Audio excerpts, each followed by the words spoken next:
دوام 3 هفته اخیر لوکاشنکو 68 ساله از شرکت در چندین معرکه رسمی خودداری کرد، ولی هیچ شرح از مقامات بلاروس در این باره دسترس نشد. بعضی از گزارش‌های تصدیق نشده میگویند که لوکاشنکو روز شنبه یعنی 13 می به بیمارستان انتقال یافت.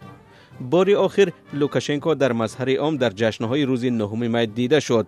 حالش ظاهراً خوب نبود و دست راستش داکه پیش بود.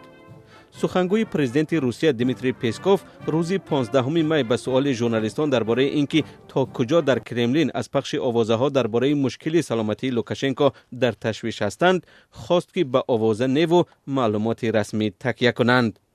به خبرهای رسمی تکیه کردن لازم است. از جانب مینسک هیچ یک چنین خبری چاپ نشده است. ما ضرور می‌دانیم که به اطلاعات رسمی تکیه کرده شود. قبلا کنستانتین زاتولین معاون اول رئیس کمیته دومه دولتی عاید به کشورهای مشترک المنافع گفت که لوکاشنکو بیمار است. به نوشته وبسایت پدیوم کنستانتین زاتولین گفته است که بیماری لوکاشنکو را می‌داند ولی آشکار نکرد که چی بیماری است.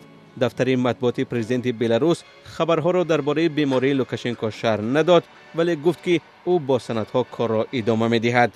بر پایه گزارش‌های بعضی از رسانه‌ها شام 13 می لوکاشنکو به بیمارخانه کلینیکی طبی جمهوریوی واقع در مینسک انتقال داده شد. راه‌های نزد بیمارخانه بسته و نیروهای امنیتی صف کشیده بودند. لوکاشنکو از سال 1994 به این سو در سر قدرت است و بار نوبتی سال 2020 وقتی خود را غالب انتخابات پرزیدنتی اعلان کرد، بسیاری از ساکنان را به خشم آورد. به باور بسیاری از منتقدانش، غالب واقعی در این انتخابات نامزد اپوزیسیون سویتلانا تیخانووسکایا بود. لوکاشنکو با شیوه بیرحمانه اعتراضهای ضد نتیجه‌های انتخابات را سرکوب کرد و صدها نفر را به زندان انداخت. این رهبر خودکامه در جنگ بی اساس روسیه علیه اوکراین نیز از پرزیدنت ولادیمیر پوتین حمایت کرده است.